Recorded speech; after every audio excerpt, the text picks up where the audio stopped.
Thank you. So we're now going to go back and ask Neve to present the quarterly progress report on page 87. Thanks very much. I think I'm just going to be quite short for me. So the first bit really is, I think, for Rachel to run through A to B, and then after that, I'm very happy to take any questions on the wider progress that is reported on. Thanks, Neve. Yes, Chair. So the decisions in front of you are relating to the appendices. As already mentioned today, there is an announcement about Cambridge South, and actually having just checked the wording of the announcement, so I know that the NIC were committing to an early delivery of Cambridge South Station, and we're quoting 2022. The government's wording today does say with possible construction from the early 2020s, which I think could be 2022, but I just wanted to be clear on what they said today, but they do want an accelerated timeline. What your contribution would do, should you agree it today, is make a three-way contribution with other partners, the Combined Authority and AstraZeneca, to contribute to the development phase alongside Department for Transport, government, and that would create a pot to deliver the development phase in an accelerated timeline of about 18 months. That would be a really comprehensive piece of work, taking you to outline business case, the financial plans to be ready to build, everything being in place really. So that's Appendix A. I think we might discuss them one at a time. Okay, so I'll pause there. Yeah, I think, does anyone want to comment on that? Well, I was disappointed that in a budget, and I won't go into the full hour because it did take an awful long time with a lot of the different stuff you talked about, including jokes and political banter. But I was disappointed that there was lack of clarity on East-West, and I'm disappointed in that wording because I've not been a civil servant in this country, but that's the kind of wording that leaves all options open. And I just want us to obviously follow up, because if we are, as we are saying, committing up to 1.75 million, then the reason we were willing to do this was that we expected that it would gain a commitment, and we still need to secure that commitment. And if it gets overlapped, because if this project is handed to East West Rail Company and they take a long time to get moving, then I'm not sure they're going to be the right vehicle to get it delivered. So I'm just unclear, and I'm also unhappy if it gets held up by the government's focus on somehow creating a new company to deliver it. But I'd love to be optimistic, Rachel. And it will be a wonderful addition to Cambridge Transport, as well as for the biomedical campus for people using Admirals and for people living in the south of the city. So I think the case for Cambridge South is well made and undeniable. I have the same questions really about how we hold things on fire. But I also want to know who's leading on this, which is part of Lewis's point, I suppose, in terms of the East West Rail Company, which is a private entity. If we're putting money into this, are we guiding and leading and steering this, or are we putting something that somebody else is going to do that? And I'd be really interested to know that, who's leading on this. Because we saw the East West Rail money turn up, and nobody seemed to know who got the money that had been allocated previously and who's controlling it and on what basis. So I'm still not clear on that, in fairness, and I know others may be clearer. But for us, it'd be good to understand who's leading on this process, what that looks like. Should we try and answer that one before we come to whether Phil's got anything to add?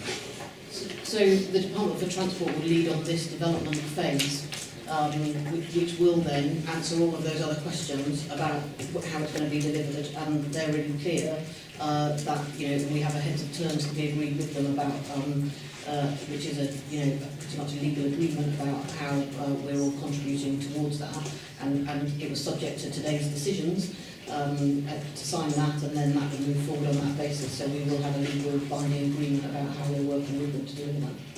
So that's really encouraging, because that will have some dates and some deliverables in it.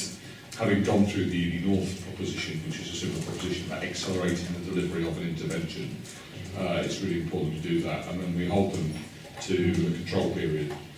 Because I know DFT are going to be doing it, but my point is, who are they going to be answerable to? They're going to be answerable to the heads of terms from Yeah. GCP, Well, all the partners who are from the contributing. partners. Yeah. Thank you. And is that sort of head in terms of public document?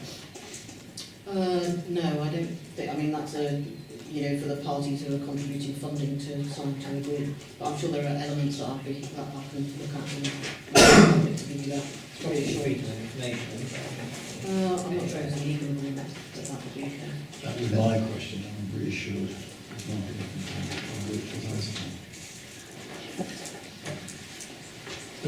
Much better.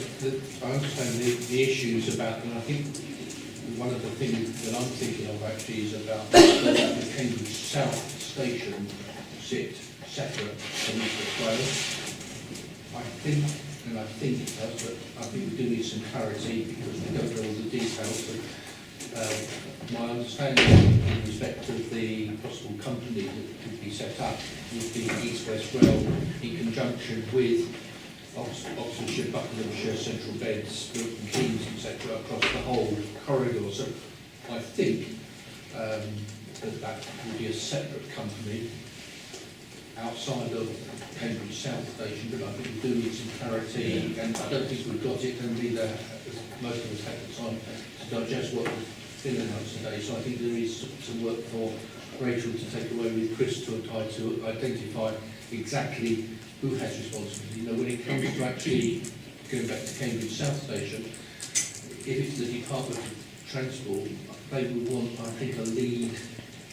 There may be some partners in funding, but they will want a lead organisation that leads actually it through the process, because you've got to go through planning, and you don't build a station without going through planning, and all the planning brings with it, and the environmental issues, access, what type of station is it, how many platforms, etc. So I think we do need some clarity about separating the two, and maybe that's a piece of work that Rachel will have to take away with Chris to work out and to bring some clarity. But I personally believe there should be one organisation that delivers Cambridge South Station, and that is the prime person. That the others can contribute, and you can set up all those mechanisms, but there should be one prime, and I think one would want to discuss that. I've been involved in it pretty heavily from day one, and with the private company as well as people know. Sorry, my memory's clearly failing me. I wanted Rachel, I've got 2 points. One point is to ask if you could just reread out the commitment that has been made today. But second, irrespective of that, I would want us to get clarity before we part with our 1.75 million from the Department of Transport about what the role of that money is, but also how they see specifically how they see the station being delivered, and it being separate to this much wider discussion about East West Rail, because that much wider discussion could take years. So my understanding that this development phase will answer lots of those questions. So will. Okay. Answer those questions. So the announcement about East West Rail precedes the point about Cambridge South, and it does talk about establishing an independent East West Rail company to deliver East West Rail. The bullet point about Cambridge South says announcing match funding of up to 5 million of contribution from the Cambridgeshire and Peterborough Combined Authority, the Greater Cambridge Partnership, and AstraZeneca for the development of plans for a Cambridge South station, with possible construction from the early 2020s, subject to affordability, meaningful local contributions, and a robust business case. So, am I right? This is more than the station. It's Yes, about the yes. track. It's really about the 4-tracking. Yes. You don't need to spend 10 million quid No. to build the railway station. No, but It's about the track. the 10 million pot will answer all of those questions about the track, the station, how it will operate, how it will be financed, who's going to build it, who leads it. All of those questions will be answered as part of this development plan. So, Chair, that does mean that the government is, in addition to the date, sort of leaving quite a lot of wiggle room, manoeuvrability or challenge, because they're talking about affordability, so that means the national funding, where's that coming from? And clearly there's some issues about the local contributions as well. I mean, So we know that there's an interest in there being some local contribution, but yeah. I suppose we should be thankful for the 5 million. I mean, if I can, Chair, but from my conversations with the Department for Transport, there is sitting behind this a strategic outline business case that they've already committed and funded, at risk, if you like, to make the case for this 5 million. I am convinced that there is commitment from within DFT and Treasury to see this station delivered. I would be surprised if any public body, said that absolutely could happen without having done the development phase that answered some of those questions. So what sits behind this is commitment to deliver a Cambridge South station within that sort of time frame, and we will work with them to do. So should we draw this together and just say, there is effectively a resolution. You're asking a question, that's a resolution at the bottom of page 102.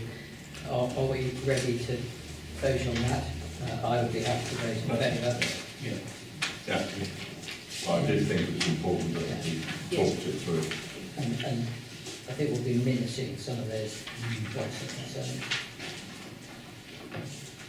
No, but back to you. Well, the second recommendation is about the Park and Ride subsidy, which also relates to Edward's questions earlier. So I'm just going to ask Chris to speak briefly about that. And then obviously other members did want to say something. Okay, thank you for that. There were some technical questions in Edward's question. The first question was what, in terms of, is it cost effective to make this payment? Well, we've measured a 14% drop in usage of park and rides since the charge went in. Now, some of that may have happened anyway, but a 14% drop is a significant drop in public transport usage. Based on about 3 million passengers a year, over 3 million passengers a year, 14% drop is about 400,000. Now that's significant. So if I was to come to you and say that for 560,000 I can get 14% increase on your patronage and your park and rides, that might be something that may be of interest. That was the basis on what it was looked at in terms of the contribution. Bearing in mind, I appreciate the 500 million isn't the full amount, but the County Council is still bearing the other element of the cost. In terms of the social impact, yes, there is an issue that, of course, if you have park and rides, you could attract people that are capable of driving to the park and rides to actually go and use the park and rides, and that then can destabilise your rural services. Interestingly, though, in terms of that, and we have an operator who is already given notice that the County Council is dealing with to withdraw from commercial services. Commercial, not tendered services, rural services. So actually there's been a drop whilst that charge has been on. So I think it would be difficult to make the jump that this will create a problem. And we've already noticed one operator pulling away from commercial services. In terms of the peak time traffic forecast, traffic modelling, I have to say, I'd be the first to say there are algorithms within the models, they are refined, they are national models, but this is not a science because it relies on drivers and it's trying to predict what drivers will do. Basically, it's trying to predict what we will do, and it's sometimes really difficult to predict what human beings will do. So to start working it down to confidence levels, I think is really difficult at this stage. In terms of how many years, yes, it's an open commitment as it currently stands, but I think the point is there, the ongoing funding is going to be key to GCP and its ability to continue to do that. I mean, we will be coming back to you in the fullness of time anyway to look at where revenue streams could be directed at providing, as we term them, the carrots, but you would need the ongoing revenue streams then in the future to actually fund them because the GCP money from City Deal is time limited, so you do need these other revenue streams to kick in. My understanding from the County Council is that the £10 per night charge does hold, so it stays. That's not being removed. that will stay, so that we're not encouraging people just to park long stay overnight for a few nights. In terms of the judicial review, well, that will be a matter for the courts to decide. We've got to remind ourselves, though, that judicial review is about process, not about the facts of what you're doing. It's demonstrating that the process is a sound process. This is coming here, it's on the table in front of you, it's been identified. In fact, you know, in terms of Edward is identifying to you, but you already know it's an ongoing commitment. So you are fully aware and you're making a decision. So it is the process that would be looked at. I can't say whether that will be upheld, but from my point of view, this is a decision that's been made very clear. The county made its decision clear, so that will be up to the courts to judge, but they would judge the process, not the fact you are contributing 530,000 to park and ride. I have no more to say on that, Chair. Thank you. Yes. We'll bundle questions of clarification and the debate together. Fine. Yes. So, yeah, I mean, there was a proposal a year ago from the Liberal Democrats on the City Council from the city's money that this change be 100% funded by City Council council taxpayers. Other people might have thought that was a good idea, but we didn't. But I support the principle, but in short order, I have raised this informally in the past, and I'm sorry if I haven't raised it recently, but I don't think we should have an open-ended commitment to this, including because we are effectively budgeting tranche 1, then tranche 2. And I think a 3-year commitment is an adequate decision for the board to take. I'm sorry that I'm pre-warned, but in that case we can review exactly what that contribution is. I don't think, and I don't see this as an either-or with other reviews of other bus funding. So in part I'm answering Edward Lee's question. There is a bus review which was partially prompted by South Cambridgeshire, but is now being led by the Combined Authority, and there's a report going on that next week on the 29th. And I just see overall the value in the Greater Cambridge Partnership looking at some of its other flexible funding and seeing what it might do in terms of other bus services, and obviously we've got proposals for rural hubs and so on. So I do, from the city's end, see this as a positive move as part of also linking up our parking charge strategy and the county councils. I personally, I'm not a lawyer, so you don't have to put any weight on my view, but I don't think it's going to be subject to judicial review, or if were it to be, I don't think there's a compelling case. So I think it has to be seen in the context that I think that the board should be looking at wider discussion about bus services. It's very difficult in a market where there's a dominant one, but I would like to move, Chair, 3 words to be added, including because no full stop was provided, and therefore I see an open door for myself for 3 years at the end of it, as a proposed amendment. So, we won't discuss the amendment, we'll just first of all have a wider discussion. so my observations are, Chair, that this goes back to what we were talking about earlier, demand management mode shift.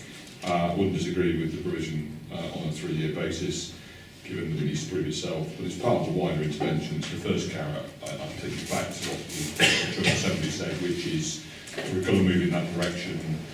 This is an easy win on that basis.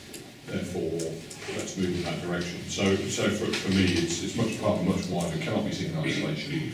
It can be tested in isolation, as you said.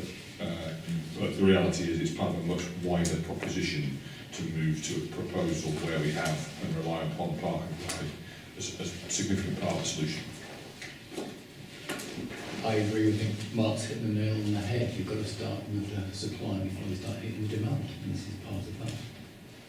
And that's exactly where I am. It's part of the overall, and we must get some carrots Yeah. in there. So I can't support the 3-year concept. I can't look residents in the eye and say, it's going to be, it's like traffic light, on, off, on, off, on, off, isn't it? You have, it was free and then we charge you £1 and now it's free and 3 at a time there's a big fat signal and you're going to charge you £1 again. I think we need, more courage of our convictions and more sense that this is the right thing to do. So I have a problem, we're going to discuss this, I have a problem with the 3 which I think that sends a sort of weird signal out there to all our residents. I think we either think this is the right thing to do or not, and I personally think it is the right thing to do.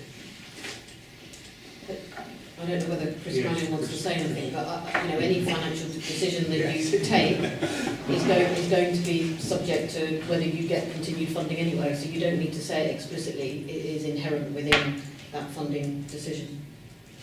It's Sandy. It's just Tina's job for you. Thank you So very would much. that be a reassurance? Which one?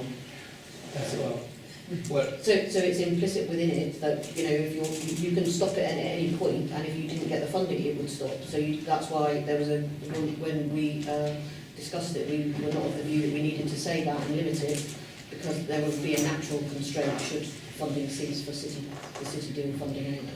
Well, I mean, my proposition is not that I'm in any way, Francis, demurring from a commitment. I just believe that it makes sense on public money to review. And there's very few commitments that the City Council makes forever, particularly when it comes to the need to just review what we're doing. So I believe in assisting the County Council in this matter.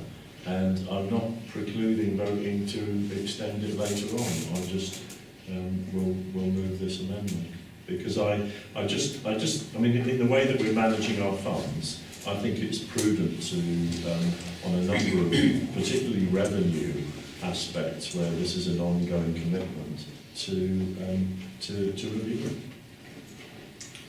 Thank you, Chairman. I will just add slightly to Rachel's comment. And just to talk, the board have a current funding programme and a revenue budget for the first phase of the City Deal programme.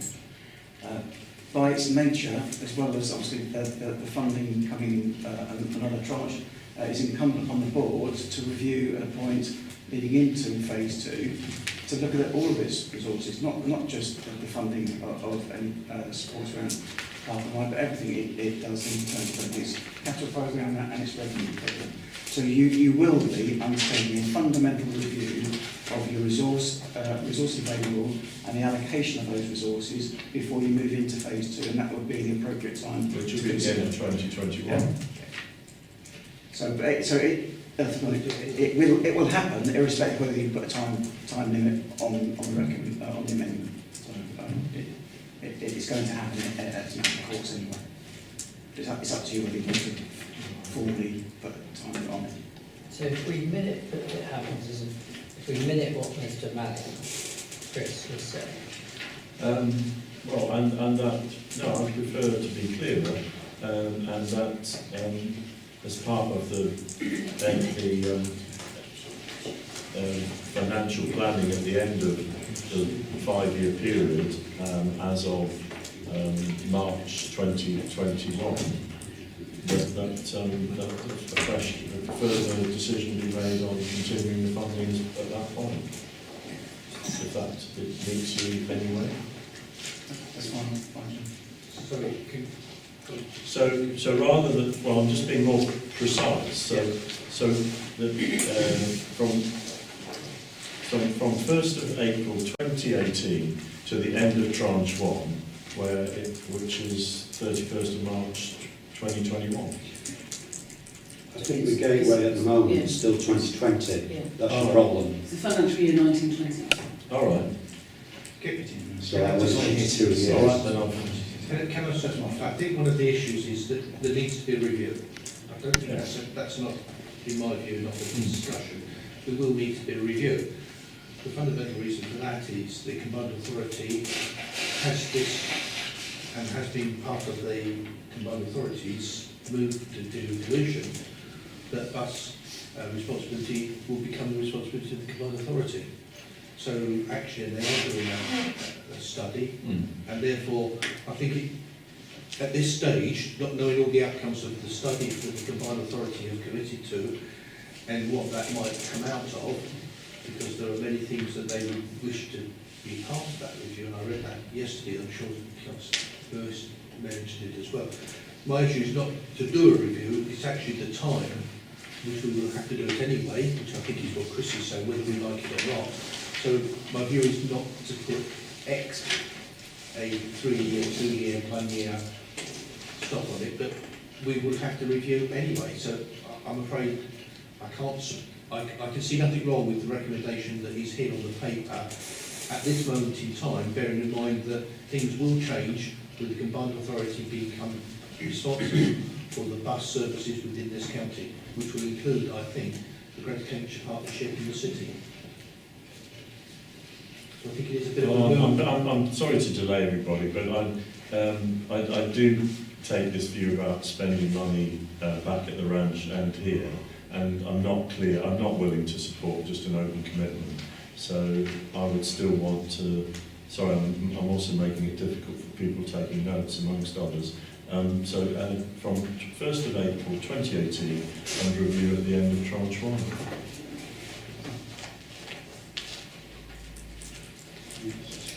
I think what Chris is saying, we would do that anyway, so that's, you know. Well, Whether you want to make it explicit. I want that to be Yeah, explicit no, sorry, on that's this what I'm saying, because that this is a isn't- commitment. We can add that. Okay. Well, So, can I take some advice, please, on that? Chris? As I said, Chairman, the board will have to undertake a formal review before it ends phase 2 of its ongoing commitment and resources. So that will happen. So my question actually is why do we specifically put this particular recommendation and not all the others? Chair, because we very rarely approve revenue expenditure. We approve expenditure on feasibility studies and we specifically approve capital expenditure. So I'm not aware of, other than ongoing operating costs, which will be reviewed at the end of tranche 1, I'm not aware of budgets where we're making a full long-term commitment to revenue expenditure. This is the only ongoing revenue intervention. So far, yeah. So far. So I want to move. Give me a form of words. I want to move and review at the end of tranche 1, full stop. 1st of April 2018, and review at the end of tranche 1, to amendments, And recommendations. add a full stop, because there's one missing at the moment.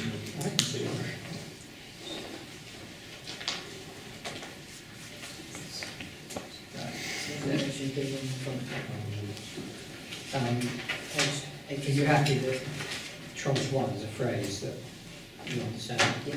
Yeah. So, Let's not start that quickly. 5%. This could go on till 9. Yeah, well, bring things up, like, that's a proper debate, we're having a proper debate now. Chris, what do you think? I'm totally, I think everyone around the table knows what it means. I think we can spend an awful long time worrying about what, but we know what the request is, and we'll make sure we deliver on that. And are you saying that both sort of as a Greater Cambridge Partnership person and slightly looking towards him as wearing a county council hat? I'm saying that as a supporter of the Greater Cambridge Partnership. He's not saying that as a county council employee. Well, I'm a county council employee, but You're not the saying- point is, it's an advice and support to the Yeah, so should I really want to partnership. know, does this mean that we have to go back to all the county council committees? Yes, you will. I think you will. No, Or was this going to happen anyway? You know, if we hear it's going to happen anyway, then we don't have to go back. I mean, I will still support funding it, but I don't believe that I can make that decision tonight. Or at this time, until we look at what our budgets and our funding position is. And in you're tranche saying 2. that would happen anyway? It would happen in relation to the partnership, anyway, because that's a requirement for the partnership to Okay. participate. So that was inherent in the county council asking us to do it in the first The place? county council has a budget for 5 years, and therefore there's a 5-year programme for budget. So that will cause some difficulty outside of Greater Cambridgeshire. But the county council was presumably made aware that we will always have a review anyway. But it isn't saying that it ends, it just says it reviews. It's, Yes. you know, it would be best practice to ensure that it is delivering what you hoped it would when you put this in place, which is going back to the evidence that more people come back to use it. Yeah, and if the I actually thought goes up county by council would expect 30% or whatever, You're going to find, No pressure. it's, yeah. as well as it relating to our earlier discussion, which is to find alternative revenue. Commercial business. Yeah. Right, let's draw it to an end and move to a vote. Let's vote for, do we vote on the amendment? Take the amendment first, yeah. Take the amendment first. I will listen to Amanda on the other end of the room and vote in favour of the amendment. I will look against it. Right, so I think on the, Now vote for the amended recommendation. Is that carried? what do our standing orders say if we have a disagreement? Well, you can amend, but you've then got to You've got to vote on the amendment. substantive, and then, Okay, so we and don't- then that's Okay, so we can have a majority vote on On amendment. on an Can amendment. I Yes, you can. just, Can you just check that? yeah. Please check. It says, should it not, executive boards commit to see where possible to operate on the basis of consensus. Should it not be possible in a specific instance to find a consensus, the issue will be deferred to a later meeting of the executive board. Executive board members can choose to simply resubmit the item to a following meeting or refer the item to the joint assembly for consideration and recommendation. Following this, a vote will be again taken, and if consensus is still not achievable, the decision will be made on the basis of a simple majority. So that means you've got to refer it to another meeting. You've got to come back. Unless you want to Well, change your mind. if Ian wants to invoke that, or we can then vote on the substantive motion. It's your choice.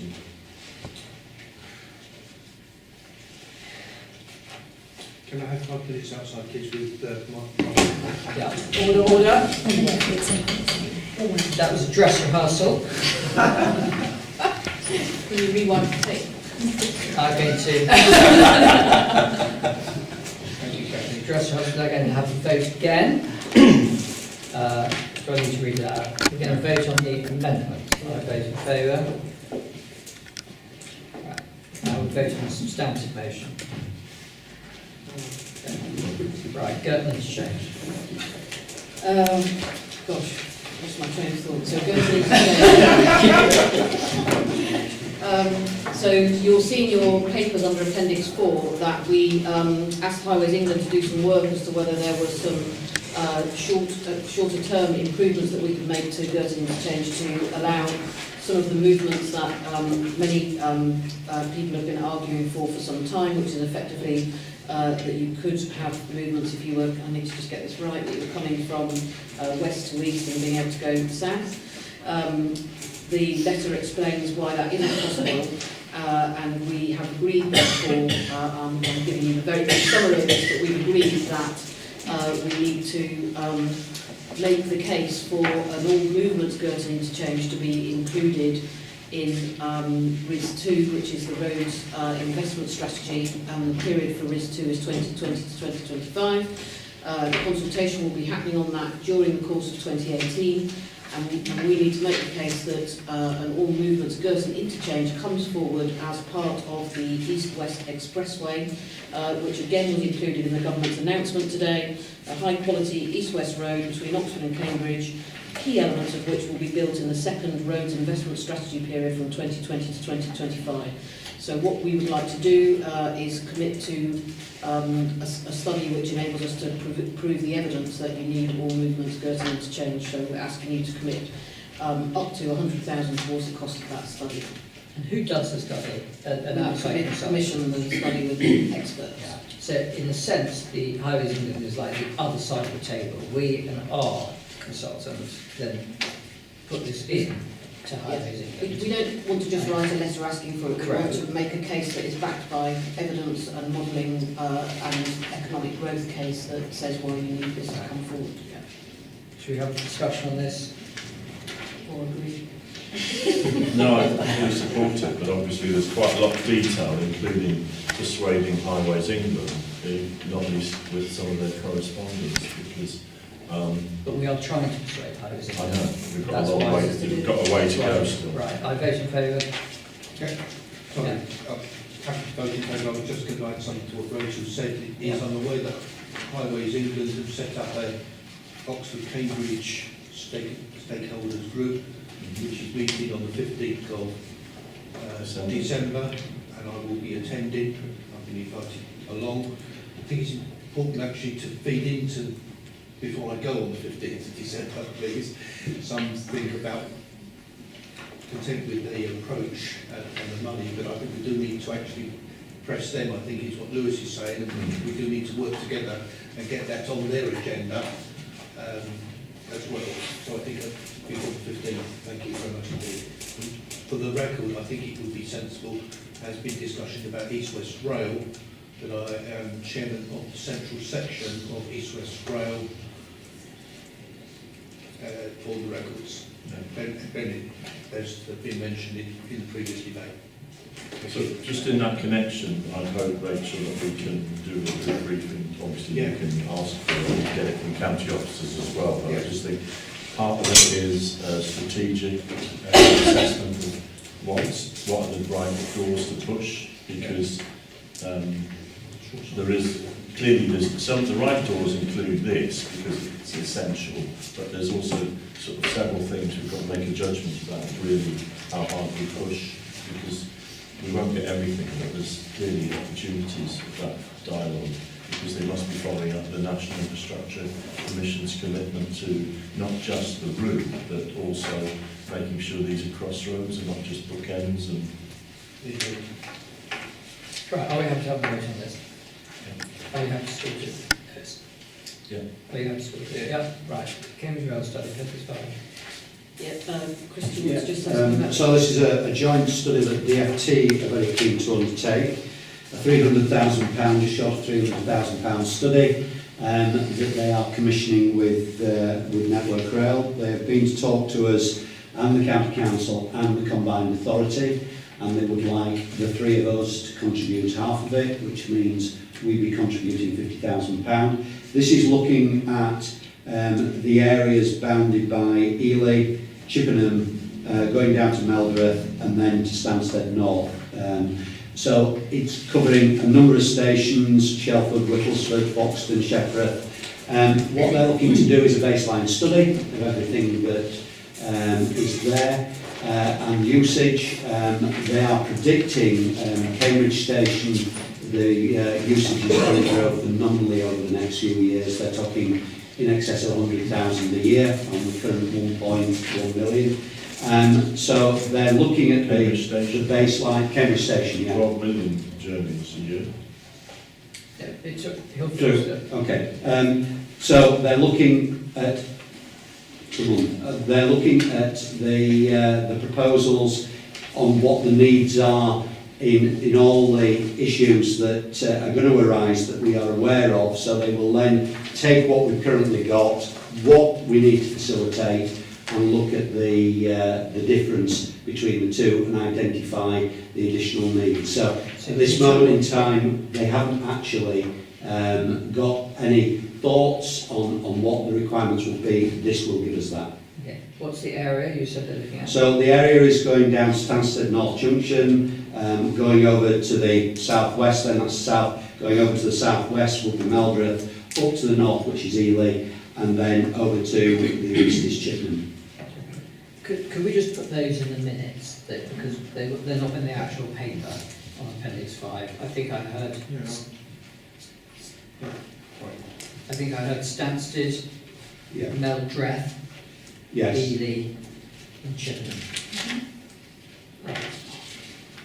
Mark? Sorry, Chair, my only question is for Chris, really, with his experience, knowledge and understanding. I don't understand how you can take a section like that of the rail network and have a look at it and look at future interventions, because it must be reliant on, Crossrail 2, it must be reliant on other significant rail infrastructure interventions. So my only concern is you take this small piece that you've described and you do a study on it, say what's there and what it might need. Does that inform a wider national debate?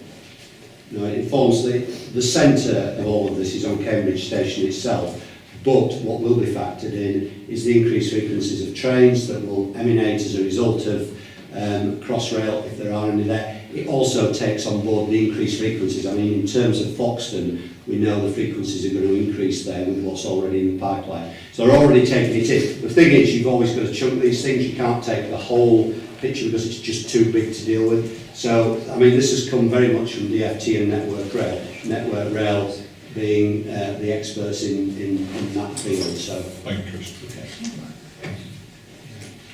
Well, my issue is the capacity of several of these lines to host additional stations, like proposal for Fulham Station or Sawston.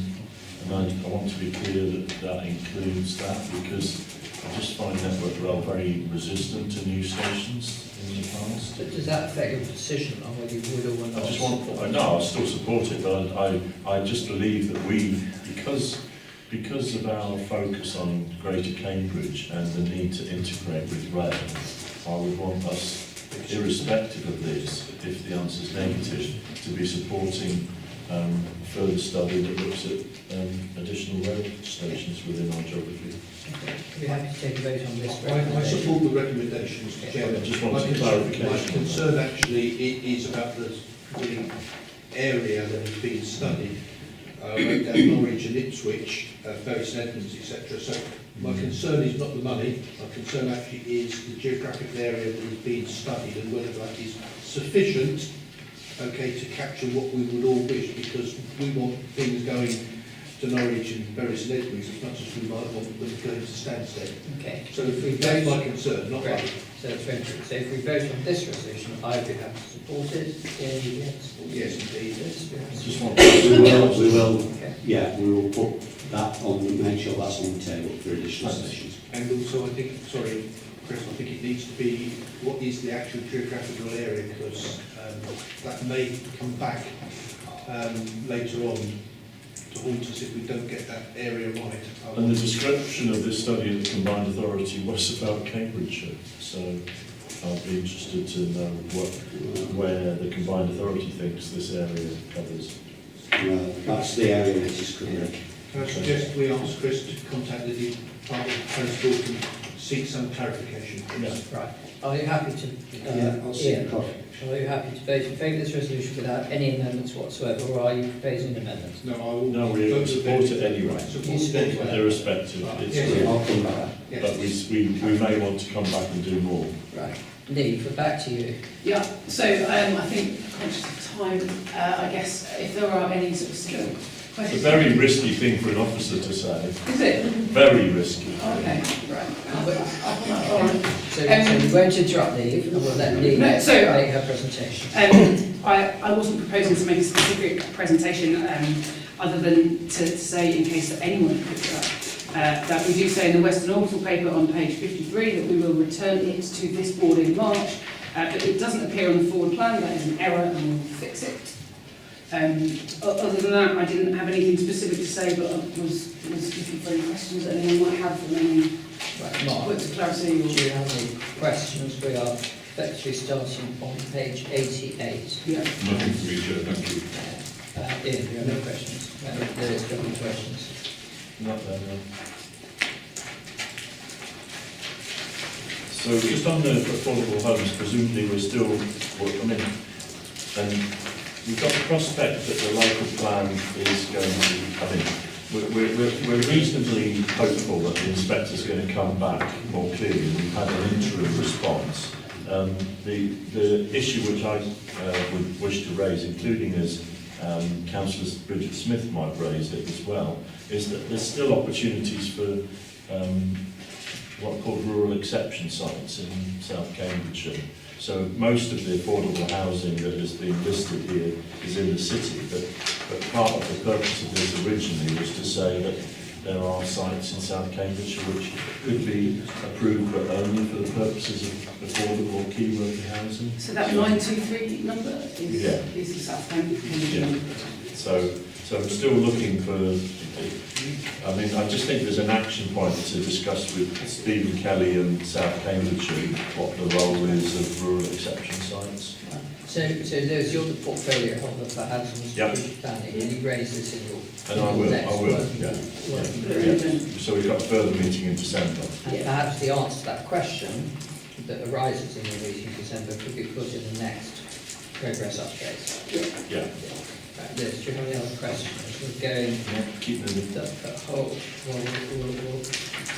you keep moving right up to, we'll go up to page 112. Yeah, the only other question I have is that, I think this is one more for Chris Mallion, and that is that we Page one?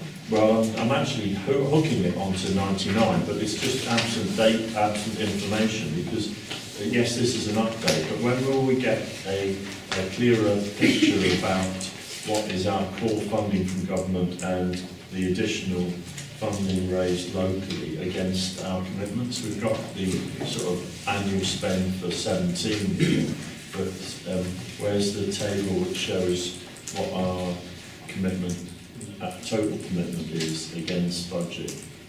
And when will we get that? Well, we get that quarterly, don't we? And we'll next get that it's on page 114, third row down, Right. March. But can I be clear, Chairman, whether Councillor Herbert's question is about the funds up under the Which control the total of... funding picture So, yeah, of are you referring to- 160 million commitment against what money we've got. Right, that's- sorry, yeah, I was slightly, just wanted to clarify whether that was the point, or whether it was the bigger issue around the commitment we originally made around the £1 billion, which is a much broader issue. No, it's a tranche one accounting over a projection for tranche one of what are our expected completion works and how much are we expecting to spend against the core 100 million plus the a public quantification of what's the additional resources that the partners have raised or are available. Yeah? So that is the December report. So. Yeah. And so when will we get that? March.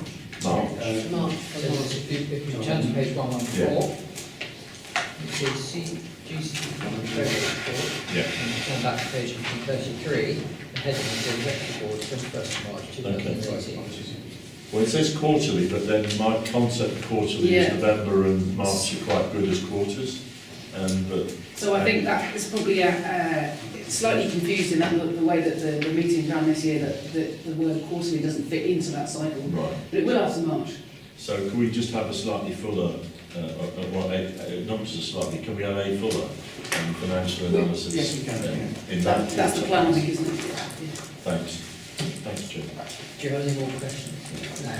So can I just ask page 89, with reference to CCCR to Cambridge City Council, and it would be nice if the County Council, Ian, felt like putting some sites forward. Shall I just leave that thought hanging out there? Well, there's a project called Words Causeway, but I don't know whether that fits within this brief. I think it may or may not. You're not wearing that hat, Chris. So many hats. Class either E or Ian's transport portfolio on page 96 at the top. There's a delay on the Chisholm Trail, but we think it will come back on spring. There is a delay that actually is, there was a possibility of some objections that I think local matters now been overcome. My next question, top of page 98, Chris Madden, you're waiting for this. You will give us some details on the 27.2 million eventually. Hands up, Chairman, yes, I should have provided that. There was a miscommunication, which I take full responsibility for, and we will circulate it to the board members outside of the formal agenda, but we'll get it on the next agenda. Given, thank you. I don't know, bottom of page 100, A10 North study. When do we get that? Should be forward plan back for February. Brilliant, that's right, sorry, that's very kind. Okay, stuff here. Page 101, 2.1, Electric vehicle charging, we spent for 25,000 that we expected. Are those all in and installed then? No. The first one's been installed this next year, 2018, and then it's a steady install, I believe, through to about 2021-22. Okay. There are 4 of them, aren't there? If you say so, Chair, yes. I don't think you get many for 25,000 quid. No. And so 4 of them take until 2022. Oh, Do we need to check that? Do you want to check that? Do you want to check that? Yeah, we will do. Yeah. And what is, you're a child of the city, what city centre movement and spaces? What city centre movement and spaces mean? Perhaps you just clarify that. So, actually, Stephen Kelly is here, but that's a piece of work that we're doing to look at actually the public realm and how we maximise the value from spaces and putting it in to be part of planning policy in the future. So we are working.